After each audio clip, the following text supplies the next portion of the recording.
Good morning class. हम चपला देवी के question answer कर रहे थे। प्रीवियस क्लास में हमने चपला देवी के प्रश्न उत्तर लिखे थे 1, 2, 3 एंड 4। ये 4 क्वेश्चन आंसर हमने कल कर लिए थे। आज हम क्वेश्चन 5 स्टार्ट करेंगे। बालिका मैना के चरित्र की कौन कौन सी विशेषताएं आप अपनाना चाहेंगे और क्यों। और जो 6 क्वेश्चन है, टाइम्स पत्र ने 6 सितंबर को लिखा था, बड़े दुख का विषय है कि भारत सरकार आज तक उस दुर्दांत नाना साहेब को नहीं पकड़ सकी। इस वाक्य में भारत सरकार से क्या आशय है। तो ये क्वेश्चन लिखना कि नहीं ये हम सोचेंगे। पहले आप क्वेश्चन 5 लिख लीजिए। बालिका मैना के आप ऐसे लिखो, प्रस्तुत पाठ चपला देवी में प्रस्तुत पाठ चपला देवी में बालिका मैना के चरित्र की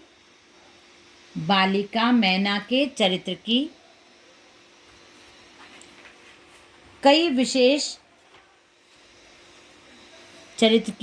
विशेषताओं को बालिका मैना के चरित्र की कई विशेषताओं को उजागर किया गया है। कई विशेषताओं को उजागर किया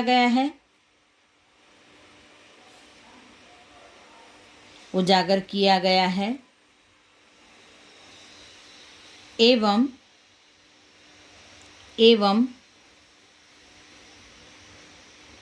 उनकी सभी विशेषताओं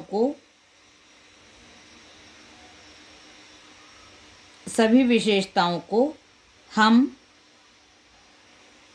अपने जीवन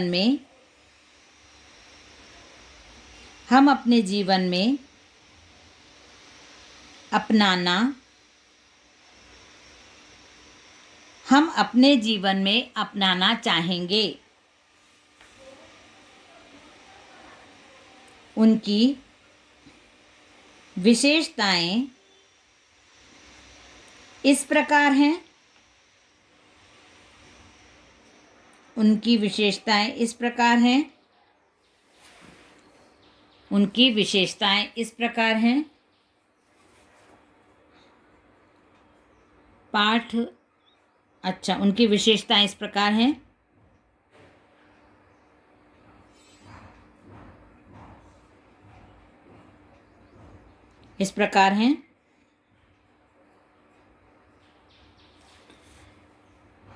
देश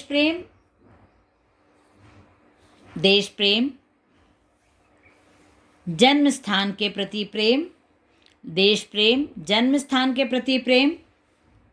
निर्भीकता निडरता, देश प्रेम, जन्म स्थान के प्रति प्रेम, निर्भीकता निडरता, तर्क शक्ति का प्रबल होना,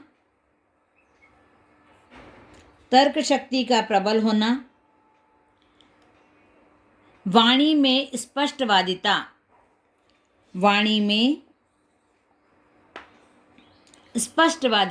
जो है वो एकदम मुंह पे बोल रही थी, वो वाणी में स्पष्टवादिता। बस ये यहाँ पे पूर्ण विराम आप लगा लीजिए। और ये 6 क्वेश्चन हम इसको ओमिट कर देते हैं। क्वेश्चन बहुत बड़ा है लेकिन इसको लिखने का कोई मीनिंग नहीं है, इसलिए हम आगे देखते हैं क्या पूछा है यहाँ पे पाठ में। रचना और अभिव्यक्ति में स्वाधीनता आंदोलन को आगे बढ़ाने में इस प्रकार के लेखन की क्या भूमिका रही होगी। ये वाला क्वेश्चन हम कर लेते हैं, उसके बाद कल्पना कीजिए। और ये सब क्वेश्चन नेसेसरी नहीं है, इसलिए इनको हम नहीं लिखेंगे कॉपी में। आप किसी ऐसे बालक बालिका के बारे में अनुच्छेद लिख सकते हैं जो बहादुर है, जिनको आप जानते हैं। रिपोर्टाज मैंने आपको पढ़ाया नहीं है, आपके कोर्स में नहीं है, इसलिए रिपोर्टाज लिखने के लिए बोला है, तो वो हम नहीं कर सकते हैं। उसके बाद है कल्पना कीजिए कि मैना के बलिदान की खबर आपको रेडियो पर प्रस्तुत करनी है। तो आपको रेडियो पे आप कैसे प्रस्तुत करोगे, ये भी यदि आपको आता है तो आपको करना है। इसलिए हम क्वेश्चन 7 में आपको लिखवा देती हूँ। तो क्वेश्चन 7 का आंसर आप लिख लीजिए। स्वाधीनता आंदोलन को आगे बढ़ाने में, स्वाधीनता आंदोलन को आगे बढ़ाने में इस प्रकार के लेखन की महत्वपूर्ण भूमिका रही होगी।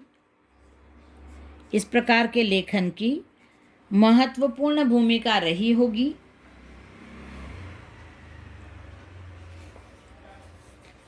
क्योंकि उस समय रही होगी, क्योंकि उस समय,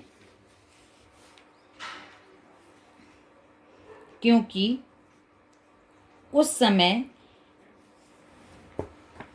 ओहो एक मिनट, क्योंकि उस समय भारतीय जनता को, क्योंकि उस समय भारतीय जनता को जागृत करने, क्योंकि उस समय भारतीय जनता को जागृत करने एवं देश के प्रति उनके कर्तव्यों को याद दिलाने के लिए, एवं देश के प्रति उनके कर्तव्यों को याद दिलाने के लिए विभिन्न प्रकार के लेख एवं उत्साहवर्धन करने वाली रचनाएं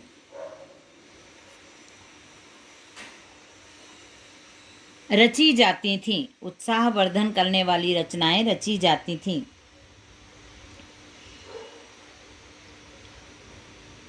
लेखक कवि एवं रचनाकारों ने, विभिन्न लेखक कवि एवं रचनाकारों ने अपने लेख कविता के माध्यम से, अपने लेख एवं कविता के माध्यम से अपने देश प्रेम को प्रकट किया, अपने देश प्रेम को प्रकट किया एवं भारतीय जनता को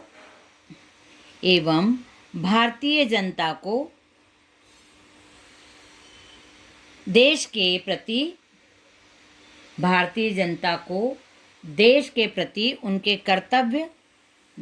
प्रति उनके कर्तव्य याद दिलाने का प्रयास किया। देश के प्रति उनका कर्तव्य याद दिलाने का प्रयास किया। तो बहुत ज़्यादा अच्छी महत्वपूर्ण भूमिका ली भाई। इस तरह के लेखों ने लेख लिखेंगे तभी लोगों को पता चलेगा क्या चल रहा है क्या नहीं। उस समय यही होता था, एक जगह की खबर दूसरी जगह पहुंचाना या क्या सही है क्या गलत है ये बताना भी लेखक कवि अपनी रचनाओं में करते थे। तो जिससे लोग मोटिवेट होते थे, उत्साही होते थे और अपने कर्तव्यों के प्रति जागरूक भी होते थे। ठीक है, तो ये हमने कर लिया है। क्वेश्चन आंसर चपला देवी के कंप्लीट हो गए। अब हमारा ग्रामर स्टार्ट करेंगे हम अगले पीरियड से, अगले क्लास से। तो ग्रामर में सबसे पहले हम जो हिंदी साहित्य का इतिहास है या संवाद लेखन है, चित्र वर्णन है, इनको समझेंगे हम। उसके बाद हम अपने आगे का दूसरा जो आपको देखना हो, सीखना हो, आपका कोई कन्फ्यूज़न हो ग्रामर को लेके, व्याकरण को लेके, वो भी आप क्लास में पूछ सकते हैं। तो सबसे पहले हम संवाद लेखन, चित्र लेखन, ये पहले भी आपको बताया है, लेकिन आपको इसके जो पॉइंट्स हैं वो भी हम लिखवा देंगे, या क्या क्या ध्यान में रखना चाहिए, इसके कुछ महत्वपूर्ण बिंदु रहते हैं वो हम कर लेंगे। तो चपला देवी आप कॉपी कंप्लीट कर लीजिए अपने उसमें। ठीक है, चलिए बाय एवरीवन।